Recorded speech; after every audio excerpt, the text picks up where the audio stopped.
Hey, how you guys doing today? I'm your host of the It Factor, Jeremy Robinson, and as always, we have great people that come on the show. Go ahead and introduce yourself. Hey everyone, my name is Manoucka. I go by Dr. Manu Smile. I am a D2 at Howard University. That's amazing. That's amazing. So first off, how was your day? How your week been going? Or the year in general, since this is new. But, Um, the day has been good. So our second half of the day was on Zoom, so we got to come home and stuff. The week has been going great. I had a birthday last week, so that was exciting. happy birthday, happy And birthday. as far as the year, I feel like I've been hitting all my goals so far, so it's also going great. That's awesome. That's awesome, man. That's definitely awesome. Hitting goals right off top. Like, okay, it's gonna be. Yeah. So first off, man, let's jump on into it, man. Like, so was dentistry important to you, and why is it important for Black community? So originally I actually wasn't thinking about dentistry. I was never really interested in dentistry. Mhm. But like my junior or senior year of high school, I had a history teacher. It's always the history teachers. And she was like, I know you say you want to be a doctor, but how are you going to pay for it? Because she knew that my family couldn't afford to put me through college. And so I was like, you know what? I don't really know. And so she was like, why don't you join the Air Force? So that way they can help fund your college education. So I was like, okay. So I started doing some research and I ended up I was originally supposed to go active duty, but they didn't have the job that I wanted. So I went reserve and I got the job as a dental assistant. So while I was working as a dental assistant, I was like, you know what? I think this would be a little like this career choice would fit me better because um, I was originally going for neurosurgery and the hours are like crazy hours and stuff. And with dentistry, you can work like an 8 to 5 and still have a family and stuff. And I'm very big on family. So I was like, you know what?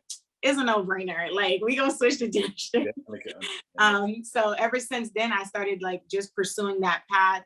The good thing is there wasn't that much of a switch between medical and dentistry Mhm. as far as the requirements. So I was, still able to graduate on time and stuff. But for me, it's very important to just get dentistry out there, especially to the Black community, because a lot of us don't have that like uh, how can I say it? We don't have that like image or someone to look up Right. to tell us like, maybe you should look at this career or anything like that. So I feel like just providing that exposure, showing that, hey, like I came from humbling beginnings too, and I made it, you can do it too and stuff. So that's something that I'm really passionate about. That's amazing too, and I think about that always, like how we get to our occupations. Like Mhm. I know myself being a software engineer, if you would say, no, I definitely didn't go to school thinking that was gonna happen. I was like, Yeah. it is what it is. I'm glad I am one, and I'm multiple other things now. But Mhm. what I would say though, I attended Clark Atlanta University, and I see that you attended Mhm. Howard University. Yes, Mm. HU. How is that experience, man? Like, how's dentistry school there? Mhm. So for me, like I joined in the middle of the pandemic. Mm. So things were a little bit different. Actually, my first year was all online. So we never stepped foot on campus, which, it kind of messed up the experience a little bit because, you're excited, like, okay, finally, I've been plotting on Howard forever. So I'm like, okay, finally I'm here. And then you get here and it's like COVID and Uh, you can't really get to connect with your classmates or anything like that. Because of the pandemic and stuff like that. So it was my first year was rough. mm, Like I was going through it. But it's a HBCU, so you have the problems of like administration, things like that. But what I love most about Howard is like you have that representation every single day. Like your professors are Black, other people that are in higher levels in the administration are also Black, and they're also motivating you and stuff like that. So I love that at Howard I can be myself. Like I don't have to, ain't no code switching at Howard. Okay, like this is me. So everyone accepts you for who you are and stuff like that, and you can be yourself. So far the experience has been better. Things are starting to open up in DC more, so we're starting to like socialize with the medical school, the law school, and things like that. So it's been good so far. that's dope then, because I can only imagine about going to school with COVID. I have Yeah. many numerous like frat brothers and like friends that are in Mhm. undergrad now, and they like, man, it ain't nothing like when y'all was in school. And I'm like, I know, man. I'm sorry, I couldn't do it. I might not finish, you know, I'm Yeah. in grad school in the pandemic, but I work from home and I'm at home in Yeah. grad school, so that's a big difference. But to be Yeah. on campus and you can't go, I know Listen. how that feels. I know it's horrible. I know it's horrible.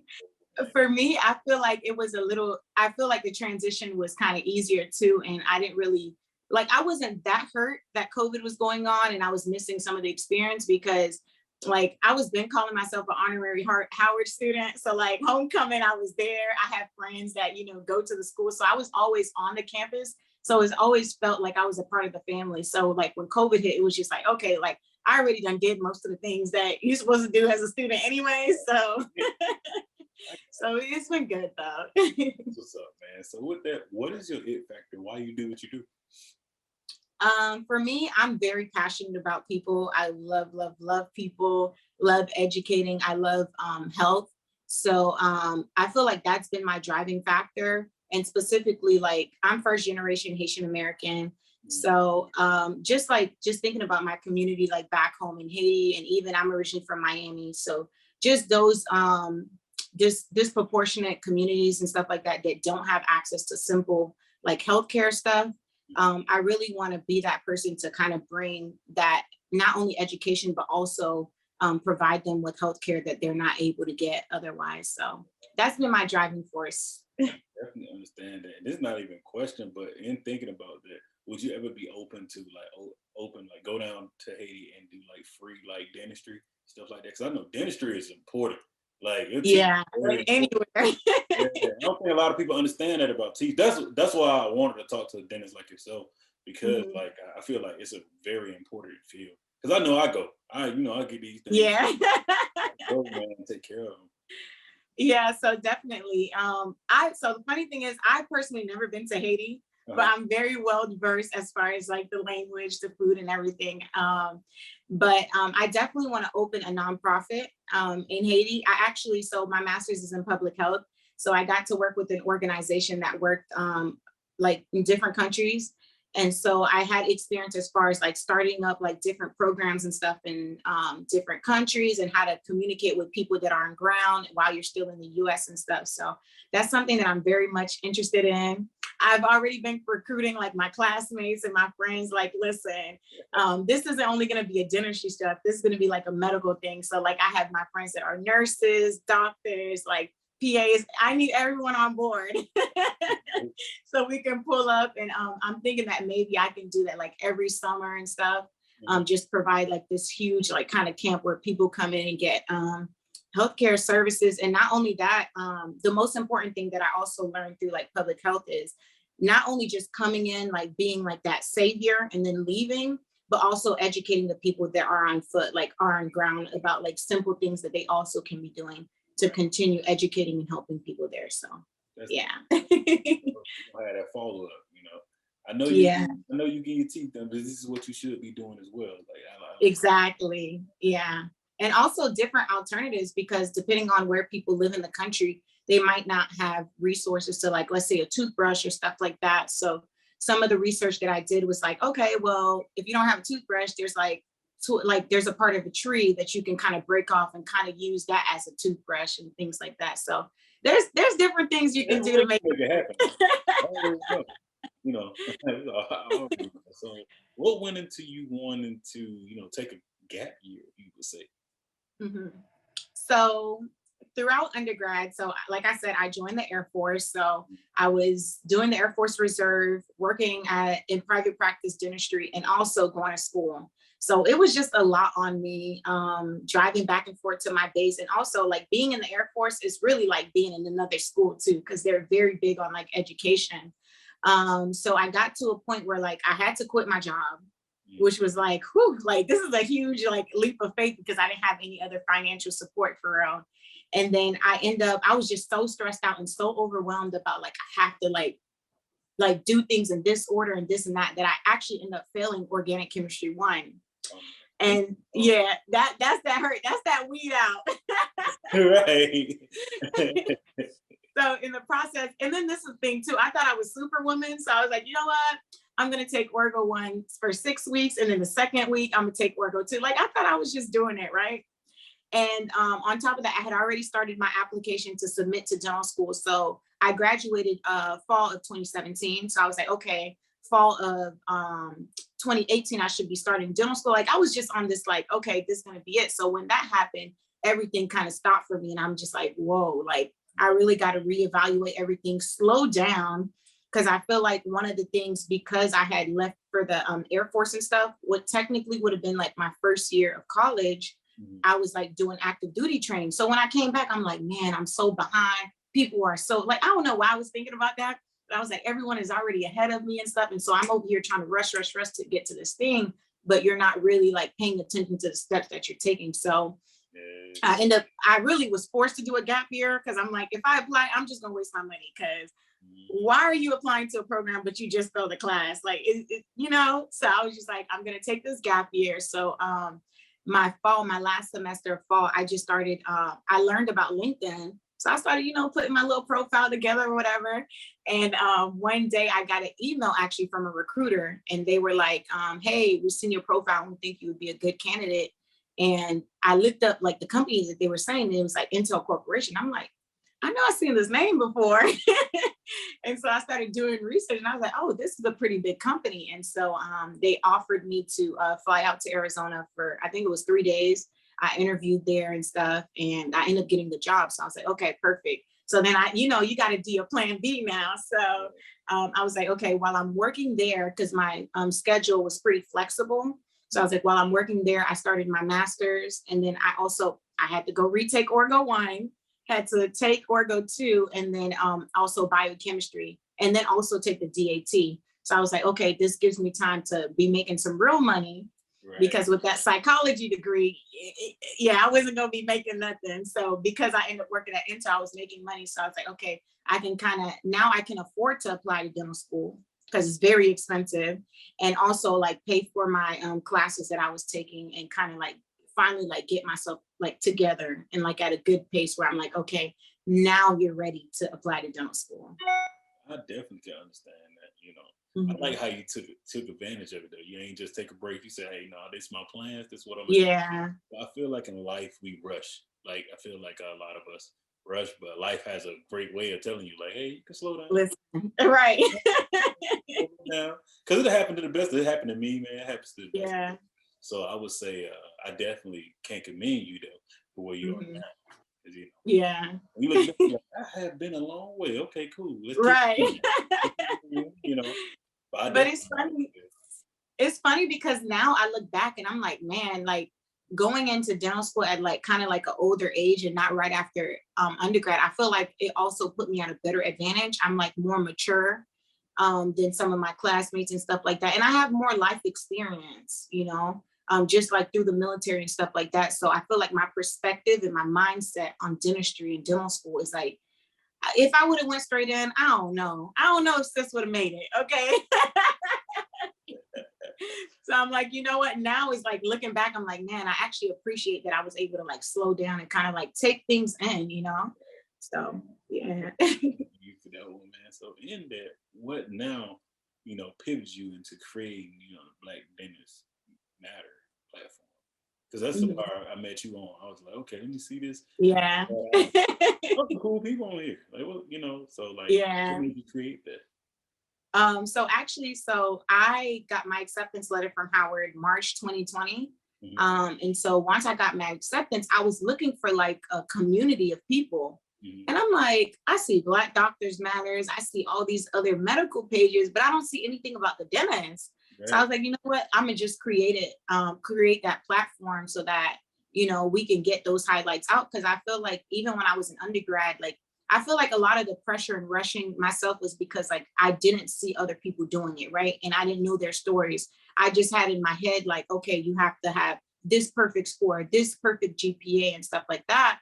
But as I started to follow different people on social media and they would share their story, I'm like, this person took the DAT 3 times. This person applied to dental school 5 times. And they like, we all have different paths, right? So whether you was a 4.0 student or whatever student you were, we all end up being at the same place. So I was like, you know what? Like, just like from hearing their story, it really inspired me And I'm like, you know what? Even though I failed Oracle, I'm gonna retake this and I'm gonna get a better grade and I'm gonna still apply and I'm gonna still make it. So because I kind of had that inspiration just by following all those pages, I was just like, you know what? Why don't I create a platform where like someone that's going through the process can come on and like get inspiration from it? Or like if you're in dental school, you can see other thriving dentists, you know, Black dentists in the field, because going through the process is tough, right? You're thinking about student loans. Am I ever going to be able to get out of it? Private practice, if I ever going to own my own practice and things like that. But like to be able to see people that's thriving in your field, like I feel like it's very inspiring. It is. And I would definitely say that's another reason why I created my platform, just to have all you guys on here. Because, Yeah. you know, at the end of the day, you know, need to be a male or a woman, Mm. anything that lines up, no matter what we doing, we all gonna fail. A lot of us don't show that. Yeah. See, the social Yeah. media will definitely blind you on saying, hey, I did everything. I'm an engineer now. Yeah. They gonna tell you, hey, I went to Clark and I graduated, but I also went to Northeastern and I didn't do well. Now I went to this Right. but I'm about to have my master's in September. Okay. See, that's what I can tell you. That's me. That's my story. Yeah. And it's, of course, it's deeper than that. But I feel like a lot of people don't tell that. I definitely, every time I'm able to speak in front of people, like I speak to classes and stuff, I tell them, yeah, I got a D, man, on my first Yeah. science course. What? You got a D? Yeah. Uh-huh. And Mhm. it kept happening. You know, and it's okay. Like it's Yeah. okay. You know, because I feel like this. The only way to succeed in life is you Mhm. have to fail. It's not Yeah. it's inevitable to not fail. We're not perfect. But to Yeah. think I'm definitely on the same page as you. I definitely was like, oh, I need this on the ACT. Okay, that's how I can go to college. Then when it came Right. to grad school, oh, I ain't got to take grad. Okay, I can do this. It was so much Mhm. like, but I see so and so doing this, but you never Yeah. knew the next step. So that definitely straight on right there that you created. Yeah. And I love that, like I've been on this journey and like the things that I felt in, those are like my strengths now, because like even like with me getting into Howard, my GPA was good, but like my test scores wasn't that great. You know, the first time I took it, it wasn't good. And then the second time I took it, I only scored 1 point higher. But I was just like, it was to the point where I was like, God, it's up to you now, because I Right. did like everything that I had to do. So it's cool when I talk to like pre-dental students that are interested in the field, and they're telling me like they're discouraged about their scores and stuff like that. And I'm like, listen, if only you knew, like if I had not applied based off fear, I would have not gotten in. But like, you know what? I was like, you know what? Let me shoot my shot anyways. And thank God for schools like Meharry and Howard, who have been looking out, you know, and producing #1 Black dentists and Black physicians in the country, because they factor in those things. Because along with our test scores and our GPA, there's systematic things that are in place, right? To why we are scoring lower sometimes in those areas. So they kind of like look out and also like give us that push that we can do it. Right, right. So in that, and you doing all these great things, you know, what is one of your ultimate life goals? Either be outside of your career or in your career. So I'm one of those people, like I like to do different things. So so within dentistry, I actually love like public policy and stuff. So I'm here in DC, so I want to get into some form of like policy work, health policy work on Capitol Hill. So that's something that I'm really interested in. Um, um, Opening my own practice, of course, you know, building that generational wealth and helping, Right. you know, to encourage other people to open up their own practice. That's something I'm very passionate about.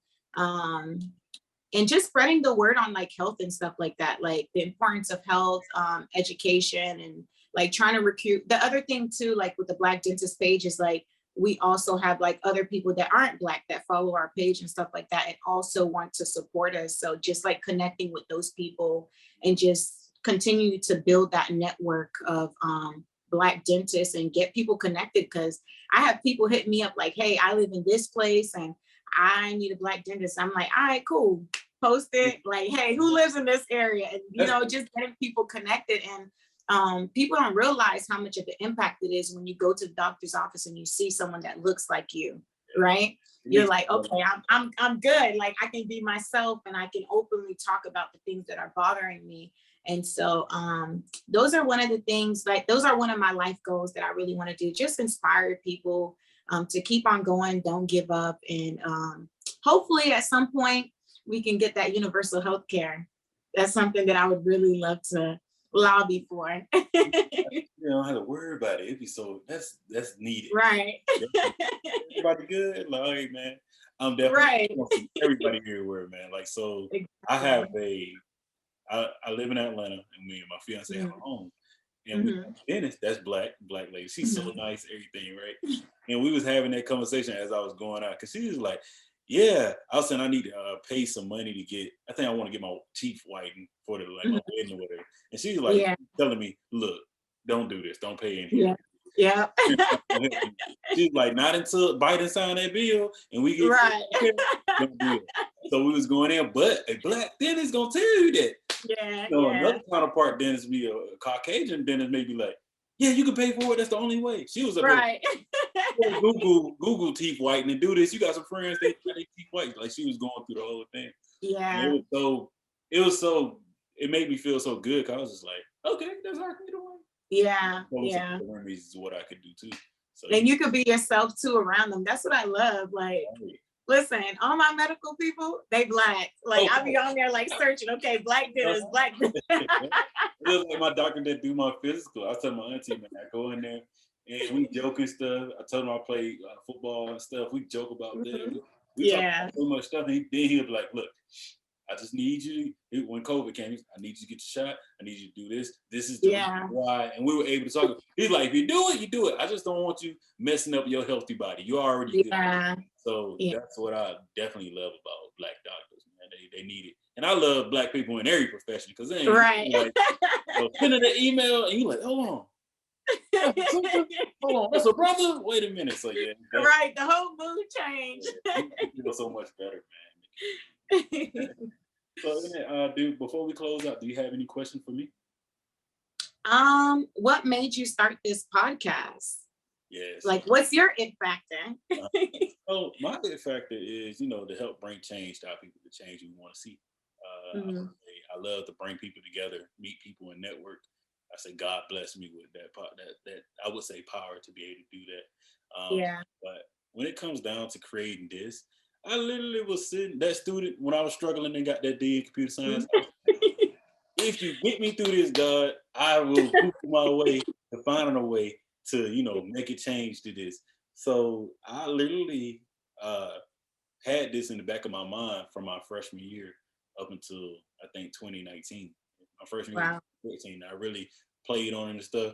Man, I was just like, let me meet enough people and network enough people in college. My first list of stuff. Didn't know it was going to be the it factor. I can go on and on. But like, in time, everything just fell in place. And I was like, let's just go ahead and reach out to anybody. And we're going to see. As long as they, at first I was like, as long as they black and they my people, I'm definitely That was my biggest goal. But I got tired of like Googling or YouTube and stuff, and no one looked like me. And I was like, I'm in the tech space. This is a big space, but like, I know black people in all fields now because of my show. So I definitely want other people to know, them. So definitely. I would say when you reached out to me, I went to your podcast and I was watching the interview that you did with the journalist. I don't remember her name, but I watched the whole podcast, and actually she put me onto some things, because she was talking about how she, I think she did like an internship with the Congressional Black Caucus. And so I was like, you know what, let me look it up, because you know how I just mentioned that I'm interested in that type of stuff. And they actually have like an internship for like health policy. So I was like, she literally put me on like this podcast. That's how I told you. That's how you supposed to tell your friends, your auntie, cousins, everybody. Because so thank you so much. That made my day right there. That's dope. Right. And look, this is another thing too. Now that you're a part of the network and you did the show, I can just, it's an email away. Hey, doing this and applying to, do you still know some people? Yeah. But it's dope. I love what you're doing on this platform. Please keep on going. We need more people like you to spread the word out, and just have that representation of like, hey, like, we out here, we still looking out for y'all. This is our story. If we can make it, you can make it too. So I really appreciate you for starting this podcast. Well, thank you. And I look forward to talking to you soon. All right. Thank you.